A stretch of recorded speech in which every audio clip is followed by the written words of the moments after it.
আর বাড়িতে কে কে আছেন? বাড়িতে বাবা আছে, মা আছে আর আমি। মা বাবা আর আমি এখন। একা? ও, তোমরা তাহলে তিনজন। হুম। আচ্ছা, বেশ। ও, ভিডিও থেকে দেখেছিলে বোধহয় নাকি হুম। এদিককার? হ্যাঁ, তুমি করে বলছি, তুমি করে বলছি, রাগ করবে না তো? না না। আচ্ছা আচ্ছা, ঠিক আছে।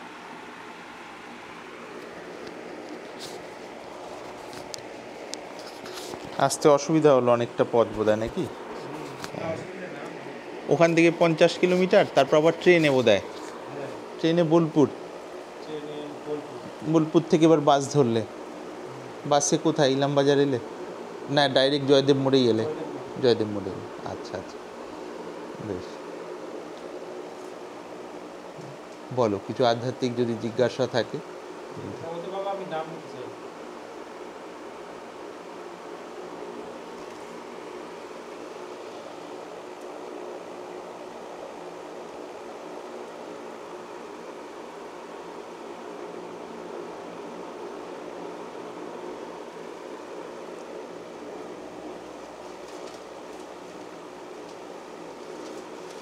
এইখান থেকেই কেন, মানে এখান থেকেই নাম নেওয়ার ইচ্ছা কেন? আরও তো অনেক বড় বড় সুন্দর সুন্দর জায়গা রয়েছে, তোমাদের আশপাশেও হয়তো অনেকই থাকবে। অনেকে থাকে কিন্তু বাবা ওরা আমাদের পাড়ায় ঘুরে বেড়ায়।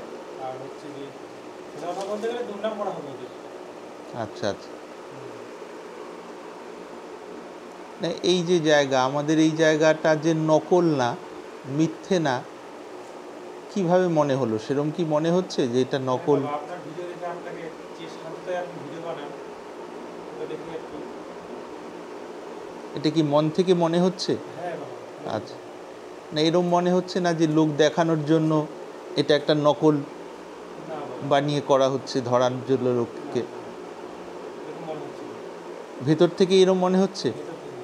আচ্ছা আর বাবা আমি যখন এখানে আসি আমার মাকে বলে এসেছি যে কাউকে যাতে না বলে আমি আধ্যাত্মিক পথে চলে ইয়ে করছি।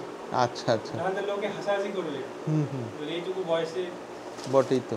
এখন কত বয়স হচ্ছে তোমার? 20 বছর। 20 বছর, আচ্ছা আচ্ছা, বেশ। মাকে এমনি জানিয়ে এসছো এখানে? হ্যাঁ। হ্যাঁ, বাবা জানেন না জানেন না? বাবা জানেন। জানেন, আচ্ছা, বেশ। তোমার বন্ধু বান্ধবরা আর কি জানতে পারলে তখন ওইটা নিয়েই একটা খোঁজা দেবে আমাকে। যেমন হয় আর কি, ঠিকই বলেছ। তোমাদের ওদিকে গরম কীরকম, এখানের থেকে কম? গরম। হ্যাঁ এরকমই এরকম। এরকমই, হ্যাঁ। আচ্ছা আচ্ছা। ওটা বর্ডার এলাকা তো। ওটা বর্ডার এলাকা? ওদিকে কোন বর্ডার ওটা? ওটা বাংলাদেশ বর্ডার। তাই নাকি? হ্যাঁ। ওদিক, ওদিক দিয়ে লোকজন যাতায়াতের ব্যবস্থা আছে না তা নয়? প্রত্যেক লিগালি যেগুলো জমি করে হ্যাঁ, আধার কার্ড ভোটার কার্ডের মাধ্যমে সেগুলো আছে? সেগুলো আছে। সেগুলো তাহলে ওটা কোন বর্ডার বলা হয়, কোনো নাম আছে? Bangladesh, India Bangladesh border. আচ্ছা আচ্ছা, কেন একটা তো এই দিকে আছে বনগাঁর দিকে, আরেকটা তোমাদের ওই দিকেও রয়েছে, আচ্ছা, বেশ।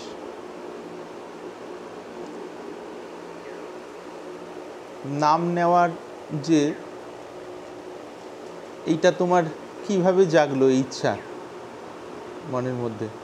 ইচ্ছা বলতে বাবা আমি মানসিকভাবে খুবই চঞ্চল। আচ্ছা আচ্ছা, তো যখন একটু মানে আমি কুম্ভ প্রাণায়াম করি, কুম্ভ প্রাণায়াম যখন একটু স্থির হই, স্থির হয়ে যখন একটু নামে মন দেই তখন একটু ভালো লাগে। তো আচ্ছা আচ্ছা, এই থেকে আমার আধ্যাত্মিক মানে বিষয়ে একটা বিশ্বাস জন্মেছে যে এখানে গেলে শান্তি পাওয়া যাবে। আচ্ছা আচ্ছা। ও, কুম্ভক প্রাণায়াম কোনো জায়গা থেকে শিখে করো না এমনি ইউটিউব বা ইত্যাদি দেখে? ইউটিউবে এক চ্যানেল থেকে শিখেছি। আচ্ছা আচ্ছা, ও, কীরকম করো? পূরক, কুম্ভক, রেচক, কত মাত্রায়, কত সংখ্যায়? সেরকম নয় বাবা, মানে কিছুক্ষণ ধরে রাখি।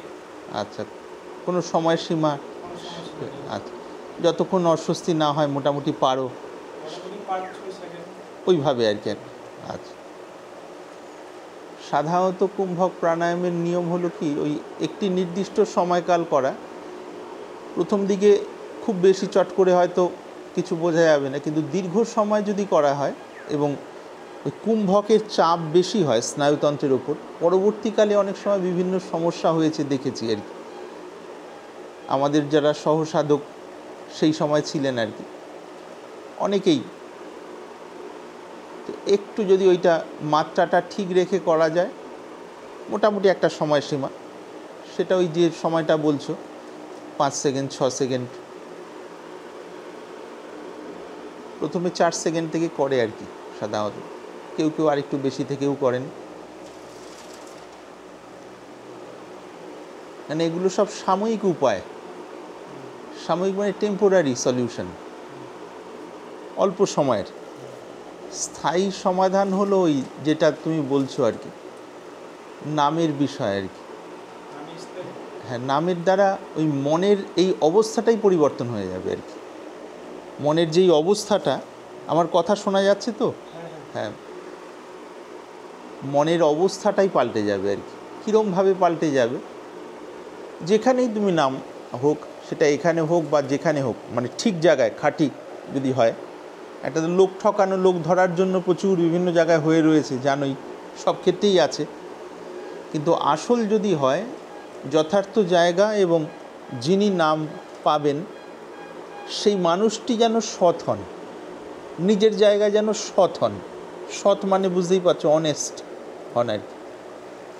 যে একটা নেওয়ার জন্য নিলাম, কিন্তু ওটা যে নিয়মিত আমাকে জব করার বিষয় আছে, ওটাকে নিয়ে যে বসার বিষয় আছে, সেটা যদি না করি তাহলে সেইভাবে ফল দেখা যাবে না। মনেও সেমন উপকার পাবো না, শরীরেও পাবো না। নিয়মিত যদি জব করা যায়, ধীরে ধীরে ধীরে ধীরে নামের প্রভাবে মনটা যে কারণে চঞ্চল, কিছু কতগুলো কামনা বাসনার জন্য চঞ্চল থাকে। কামনা বাসনা মানে ইচ্ছা আর কি। সেই কামনা বাসনার বিষয়গুলো ধীরে ধীরে ধীরে ধীরে ধীরে ধীরে সংযত হতে থাকে আপনা আপনি, জোর করে তাড়াতে হয় না। তার কারণ নাম জপ করতে করতে ভেতরে যখন আস্তে আস্তে ভেতরের শান্তি এবং আনন্দ পাবে, তখন দেখা যাবে যে মন আপনা আপনি সেই শান্তি আনন্দে স্থির হয়ে যাচ্ছে। তখন যেটা প্রয়োজনীয় পরিকল্পনা, পরিকল্পনা মানে প্ল্যানিং, প্ল্যান যেগুলো করি প্রয়োজনীয় আর কি, প্ল্যান, সেইগুলো করা হবে। আর অকারণের যে মাথায় ভিড়, বহু চিন্তা ভাবনা, এটা ওটা, এই চঞ্চলতা, এগুলো আপনা আপনি আস্তে আস্তে আস্তে আস্তে কমে গিয়ে ভেতরে অ্যালার্টনেস বেড়ে যাবে আর কি, মানে সজাগতা বেড়ে যাবে আর কি, যে কোনো ক্ষেত্রে আর কি আপনা আপনি। ওটা ওই পড়াশোনার ক্ষেত্রে তো লাগবেই। আর সব থেকে যেটা মূল বিষয়, মনের মধ্যে গভীর শান্তি নিয়ে আসবে। শান্তি মানে তৃপ্তি আর কি, ইংরেজিতে যেটাকে তোমরা বলো স্যাটিসফ্যাকশন, এই তৃপ্তি নিয়ে আসবে ভিতরে আর কি। মানে জোর করে নয়, আপনা আপনিই হবে আর কি। এমন তৃপ্তি নিয়ে আসবে, তখন ওই মন আপনা আপনি ধীরে ধীরে ধীরে তাতে স্থির হয়ে যাবে। সেই স্থির থেকে এবার যে যে কাজগুলো করা হচ্ছে, মনে করো যে প্রিপারেশান করছে পড়াশোনার বা বাড়ির কর্তব্য কর্ম বা আগামীতে যা যা করা হবে, সেগুলো আরও ভালোভাবে করা যাবে আর কি, মন আর শরীর দিয়ে আর কি। কিন্তু এটাই জাদু বা ম্যাজিকের মতো যে হঠাৎ করে হবে তা নয়। একটা নাম পাওয়া হলো, ওই নামটা নিয়ে দিনের পর দিন ধীর স্থিরভাবে একটা নির্দিষ্ট সময় আসনে বসে সাধন করতে হয় আর কি। তার জন্য ভালো যারা ফল পেতে চান গৃহস্থ জীবনে থেকে, অন্তত একটি ঘন্টা যারা পারবেন না, অন্তত 30 মিনিট, 30 মিনিট যারা পারবেন না তারা অন্তত 20 থেকে 15 মিনিট, 15 থেকে 20 মিনিট, একটি টাইম, নির্দিষ্ট টাইম আর কি। তাহলে উপকার হয়, না হলে উপকার হয় না। ওই একটা মানে নেওয়ার জন্য নেওয়া হলো, সেভাবে উপকার প্র্যাকটিক্যালি দেখা যাবে না আর কি। তো সেই জন্য আমাদের কাছে কেউ যদি আসেন, আমরা প্রথমেই এইটা বলি, যদি নেওয়ার সেইরূপ ইচ্ছা হয় তীব্র, তাহলে এই আমাদের এই জায়গা ছাড়া অন্য যে কোনো জায়গায় যার মন চায়, যেখানে আর কি, চাইলে সে সমস্ত জায়গা ঘুরে দেখে নেওয়া বা সেগুলো নিয়ে ভাবনা চিন্তা করার থাকলে করে নেওয়া। ভাবনা চিন্তা করার পর যদি অন্য কোনো জায়গা আরও খুব ভালো বলে মনে হয় ভেতর থেকে আর কি, তাহলে সেইভাবে চলা এবং সেভাবে এগোলে সত্যি সত্যি মঙ্গল হবে। যদি ধীর স্থিরভাবে ভাবনা চিন্তা করার পরও মনে হয় যে না, এখান থেকে আমি পেলে ভালো হয়, ভেতর থেকে মনে হয়, তাহলে এই জায়গা তো খোলা আছেই। এটা একদম মন থেকে বলা হয়, যে এটা ফর্মালি বলার জন্য বলা তা নয়। তার কারণটা কি, দীক্ষা যখনই হবে, নাম দীক্ষা হবে বা বীজমন্ত্র দীক্ষা হবে, দীক্ষা হওয়ার পরে যিনি দীক্ষা পেলেন তার মনে যেন কোনো দ্বিধাদ্বন্দ্ব না থাকে, আচ্ছা এইখান থেকে না হয়ে অমুক জায়গা থেকে পেলে বোধহয় আরও ভালো হতো, বা সেই জায়গায় বোধহয় অনেক ফলোয়ার্স রয়েছেন আর কি, ফলোয়ার্স মানে ওই পথের আর কি, বা মানুষজন ভক্ত অনেক বেশি, হয়তো লক্ষ লক্ষ কোটি কোটি, সেখানে পেলে বোধহয় ব্যাপারটা আরও সুন্দর হতো।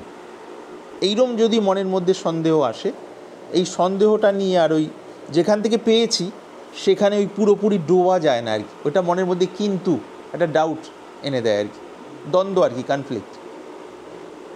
তো সেই কারণে আমরা বলি যার যেখানে পাওয়ার সেটা তো হবেই, কিন্তু নিজের তরফ থেকে যে চেষ্টা, যে খুঁজে নেই বা ভেবে নেই যে অন্য কোনো জায়গায় যদি আমার মন বেশি তৃপ্ত হয় বলে মনে হয়, তাহলে আমি যেন সেখান থেকেই চেষ্টা করি পাওয়ার। আর ধীর স্থিরভাবে ভাবার পর যদি মনে হয় যে অন্য কোনো জায়গার সেরকম মন যাচ্ছে না, এখানের প্রতিই মন যাচ্ছে, যদি ভেতর থেকে আসে, আমার কথা জন্য নয়, তাহলে তো কারো মানে কোনো দ্বন্দ্বের বিষয় নেই। আমার কথাটা কি বোঝা গেল মোটামুটি?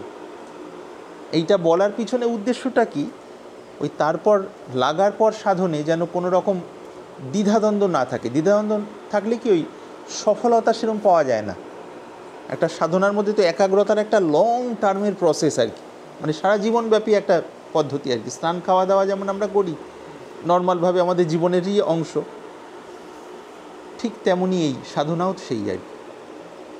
পড়াশোনা, কাজকর্ম, বাড়ির যা কিছু আছে সব কিছু যেমন চলবে, তার সাথে সাথে নির্দিষ্ট একটি সময় বসে আসনে জপও চলবে আর কি।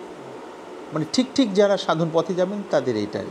আর কেবল ওপর ওপর নাম করা, কিন্তু ভেতরে কোনো মানে প্র্যাকটিক্যাল উপলব্ধি কিছু পাচ্ছি না বা পাবো না, সেটা হলে তো হালকা ব্যাপার আর কি। তো এই কথা শুনে তোমার যেটা মনে হয় সেটা করো। যদি আরও সুন্দরভাবে অন্য কোনো জায়গার দিকে মন টানে, তাহলে সেইভাবে ভেবে দেখতে পারো বা সময় নিতে পারো, সেটা নিজে যেমন ভাবো বা মনে করো সেভাবে করতে পারো আর এখান থেকে নিয়ে। আচ্ছা, তাহলে এখান থেকে যদি হয় তাহলে তুমি নিয়ম ধরে সাধন করবে তো? আচ্ছা, ও কতটা সময় বসার চেষ্টা করো? আমার মাথায় স্থির থাকে না, যখন করলে একটু নিজেই করি, যেটা মানে মেডিটেশনটা একটু ভালো লাগে। হ্যাঁ, কত সময় করার চেষ্টা করো? বসলে পরে আধা ঘন্টা কিছু করি না, আধা ঘন্টা তো হয়ই আর কি। আচ্ছা, কিন্তু নামের বিষয়টা হলে তো অন্যান্য কিছু থাকবে না, তখন কেবল নামের ওইটাই একটা কনসেন্ট্রেশনের বিষয় থাকবে, অন্যান্য বহু রকম জিনিস তো তখন আর থাকবে না। তাহলে সেটা কি তোমার মন মেনে নিতে পারবে? আবার যদি মনে যদি স্থির হয়ে আসে নাম জপ করে, আপনি বলেছেন যে সিদ্ধ হলে সেটা আরো বেশি ফলদায়ক। তো আচ্ছা, তোমার মনের মানে উদ্দেশ্য হলো মন যেন স্থির হয়, ভেতরে যেন আনন্দ পাই, এইটাই তো, যেভাবেই হোক আর কি। এবং মন স্থির আর যদি হয় এবং আনন্দ পাও, তাহলে শরীরে মনে আরও বেশি সব দিক থেকে মানে পজিটিভ বিষয় পাবে, ইতিবাচক বিষয় পাবে আর কি, এটাই উদ্দেশ্য তো। আচ্ছা, আর কোনো জায়গা থেকে দীক্ষা হলে এইটা একটা বিশেষ বিষয়, পার্থজিৎ না নাম? হ্যাঁ, পার্থজিৎ, এইটা একটি বিশেষ বিষয় যে গুরু নির্দেশ যেটা হয় যে এটা তুমি এইভাবে করবে তাহলে তোমার উপকার হবে, যখন বলা হবে তো সেই ধরে যদি কেউ চলে আর কি, সিনসিয়ারলি চলে, নিষ্ঠা সহকারে চলে, তাহলে বিশেষ উপকার হয়। আচ্ছা, এটা করছি, আচ্ছা অমুক বইয়ে এটা লিখেছে বা অমুক জায়গায় অমুকজন এটা বলেছেন, এটা করলে কেমন হয়, যদি এই রকম ব্যাপারগুলো থাকে তখন আর ওই ডোবা যায় না ভেতরে আর কি। ডোবা মানে কি, গভীর আনন্দের মধ্যে যেতে, হ্যাঁ, ছড়িয়ে যায়, হ্যাঁ, অন্যান্য দিকে সরিয়ে যায় আর কি। সেই জন্য গুরুকরণের আগে ধীর স্থিরভাবে বুঝে নেওয়া আর কি, যে আমি সেখানকার ওই নির্দেশ বা যেগুলো বলা থাকবে উপদেশ, সেগুলো পালন করার জন্য আমার মন তৈরি তো নাকি না। আবার হয়তো 10টা ভিডিও দেখলাম, আচ্ছা অমুক জায়গায় অমুকে এইটা বলেছেন, খানিকটা নাম জপ করছি, আবার তার সাথে সাথে হয়তো এমন কিছু বইপত্র পড়ছি যে বইপত্র এই সময় সাধনের ক্ষেত্রে কাজে লাগবে না আর কি। কীরকম, মনে করো কেউ নাম জপ করছেন, এবার নাম জপ করতে করতে তিনি যদি বেদান্ত শাস্ত্র পড়েন, বেদান্ত একটা শাস্ত্র আছে আর কি, দর্শন, বেদান্ত দর্শন বলা যায় বা বেদান্ত গ্রন্থ বলা যায়। বেদান্ত গ্রন্থ নিজের মতো করে পড়েন, আর এদিকে নাম জপের বিষয় শুনে রেখেছেন খানিকটা, যে নাম জপ করলে এই এই উপকার হয়, এবং ধীরে ধীরে আমরা, কিন্তু বেদান্ত ওগুলো পড়লে, বেদান্ত আবার সঠিক কথা আছে, কিন্তু সেগুলো পড়লে এমন আন্ডারস্ট্যান্ডিং তৈরি হবে ভেতরে, এই নাম জপের প্রতি নিষ্ঠা যেটা, সিনসিয়ারিটি, সেটা আপনা আপনি কমে যাবে। তখন আর ভালো লাগবে না। কেন ভালো লাগবে না, পিছনের রহস্যটা বলে দিই, তুমি বুঝতে পারবে এটা। বেদান্ত গ্রন্থে বলা আছে যে আত্মা বা ব্রহ্ম বা পরমাত্মা সব জায়গায় আছেন, সর্বত্রই আছেন আর কি, সর্বত্র আছেন এবং সর্বদা, অর্থাৎ সব সময় আছেন। আমাদের ভেতরে আছেন, আমাদের বাইরে আছেন, যা কিছু দেখছি, শুনছি, বুঝছি, সবের মধ্যে আছেন, সবের পাড়েও আছেন, অর্থাৎ বাইরেও আছেন। এইটা হলো বেদান্ত গ্রন্থের মূল কথা আর কি। কাজেই আরও বলা হয় যে কাজেই আত্মাকে বা ব্রহ্মকে আমি কোথায় অনুসন্ধান করব, কোথায় খুঁজব, সব জায়গায় তো আছেন। এই কথাটা যখন নতুন এ পথের যারা কাঁচা সাধক বা কাঁচা পথিক আর কি, মানে প্রাইমারি স্তরের আর কি, তারা যখন শোনেন ও আচ্ছা আত্মা বা ব্রহ্ম পরমাত্মা সর্বত্রই আছেন যখন, তাহলে আমি জপ ধ্যান করে মন একাগ্র কেন করব, বা জপ করে নাম করে কেন নিয়ম ধরে বসবো, এই কথাগুলো তখন মনের মধ্যে আসতে থাকে স্বাভাবিকভাবে আর কি। যখন ঈশ্বর বা ব্রহ্ম বা আত্মা সব জায়গায়ই আছেন, তখন একটা মনের মধ্যে যুক্তি আসবে, তাহলে আমি হঠাৎ করে আধ ঘন্টা কেন জপ করব, একটা মনের মধ্যে এরকম লজিক আসতেই পারে, লজিক মানে যুক্তি আসতেই পারে। কিন্তু অদ্ভুত বিষয় হলো এইটা, আত্মা সর্বত্র আছেন এটা শোনা আছে, কিন্তু তার তো উপলব্ধি হয়নি। উপলব্ধি না হয়ে কেবল শোনা কথায় কি কাজ হয়? আমরা জানি যে দুধের মধ্যে ঘি আছে, গরু বা মোষের দুধ হয়তো 5 কিলো কোনো জায়গা থেকে জোগাড় হয়েছে, না এর মধ্যে ঘি আছে। এবার আমিও জানি ঘি আছে, তুমিও জানো ঘি আছে, কিন্তু আমি কখনো ঘি ওর মধ্যে থেকে বের করার কৌশল শিখিনি কোনো জায়গাতে। তুমি হয়তো সেটা জানো, তুমিও দুধটা দেখছো এবং তোমার ভেতরে ভেতরে দেখা মাত্র হচ্ছে আচ্ছা এই প্রসেসিংয়ের মধ্যে দিয়ে গেলে ওর মধ্যে থেকে দই থেকে মাখন ইত্যাদি ইত্যাদি করে প্রসেসের ধাপ ক্লিয়ার করে তারপর গিয়ে ঘি পাওয়া যায়। আমিও দেখছি, আমি বইয়ে পড়েছি সেগুলো, যেগুলো তুমি প্র্যাকটিক্যালি জানো, আমার বইয়ে পড়া জ্ঞান, প্র্যাকটিক্যালি আমি জানি না। আমিও বলছি হ্যাঁ হ্যাঁ এই তো দুধের মধ্যে তো ঘি আছেই, এবার ঘি আছেই এটা ভাবছি ওই বইয়ে যেগুলো পড়েছি। ঠিক তেমনই বেদান্ত পড়ে